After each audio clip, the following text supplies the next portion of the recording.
तो चलिए शुरू करते हैं। आइए प्रेम शुक्ला जी और उन सवालों का जवाब दीजिए यहाँ पर उठा रहे हैं नीरज मिश्रा कि साहब मणिपुर से लेकर वो जहां लैंड किए प्रधानमंत्री नरेंद्र मोदी, वहां से चंद किलोमीटर के फासले पर जो बेटियां बैठी हुई हैं उनकी सुध-बुध ना लेकर अपना ही राग आगे बढ़ाते हुए नजर आ रहे हैं देश के प्रधानमंत्री। इस रुको जरा, सब्र करो, बोला धक्का बुक्की नहीं करने का। इस पर आपका क्या कहना है प्रेम शुक्ला जी?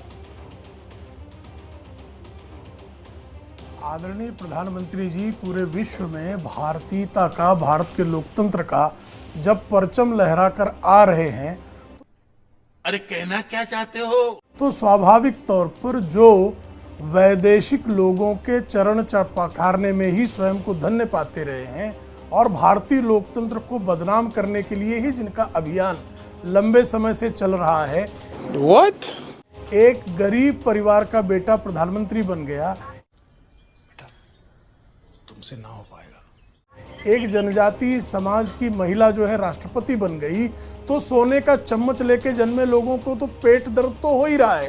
तो गेम बजाना इसलिए आदरणीय राष्ट्रपति के बारे में जिस तरह से अपमानजनक टिप्पणियां स्वयं अधीर रंजन चौधरी ने किया, कांग्रेस के विभिन्न प्रवक्ताओं ने उनके रूप रंग तक के लिए किया, वो इस पर आपत्ति करेंगे ही करेंगे। उनकी चिढ़ तो भयंकर है ही।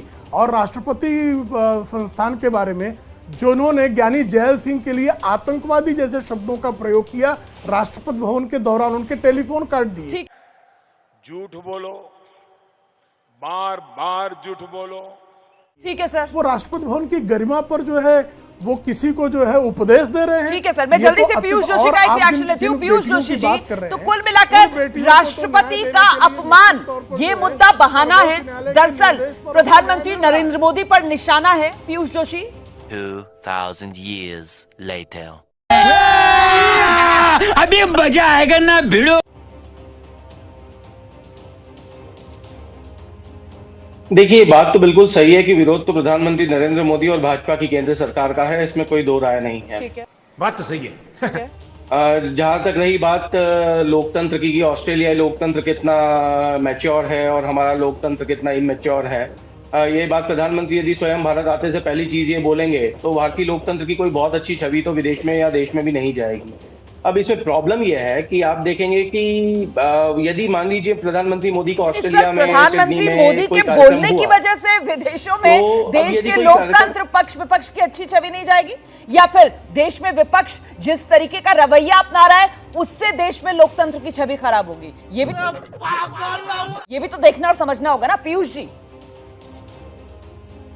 देखिए, मैं बिल्कुल सही बात बोल रहा हूं, आप इससे इत्तेफाक नहीं रख सकती हैं, ये आपका लोकतांत्रिक अधिकार है। पर मेरा सीधा यह कहना है कि किसी भी देश में लोकतंत्र को सुचारू रूप से चलाने की जिम्मेदारी सत्ता पक्ष पर होती है, विपक्ष पर नहीं होती है। ये बड़ी अच्छी बात कही आप। हमारे साथ ये हो रहा है कि पिछले 8-9 साल से हम देख रहे हैं लगातार कि 2014 से जब से प्रधानमंत्री मोदी आए तब से प्रश्न सिर्फ विपक्ष से किया जा रहा है, सत्ता पक्ष से नहीं किया जा रहा है। अब सही पकड़े हैं। अभी जो आप बोल रहे हैं कि प्रधानमंत्री मोदी जवाब देंगे,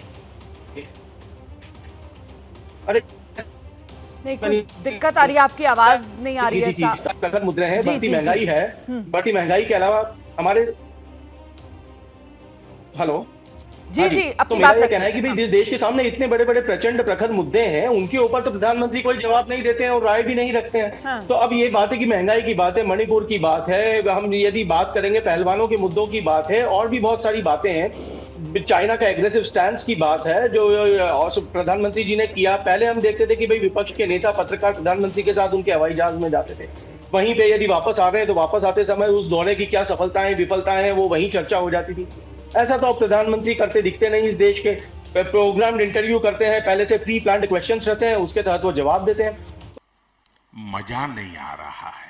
तो ये तो देखिए, लोकतंत्र तो हर तरीके से कमजोर हो रहा है। और जिस तरीके से अभी ऑर्डिनेंस लाया जा रहा है दिल्ली का, आप सब जानते हैं, मैं आम आदमी पार्टी की शिक्षा और स्वास्थ्य की नीतियों का समर्थन। लिखाई में ध्यान लगाओ, IAS बनो और देश को संभालो।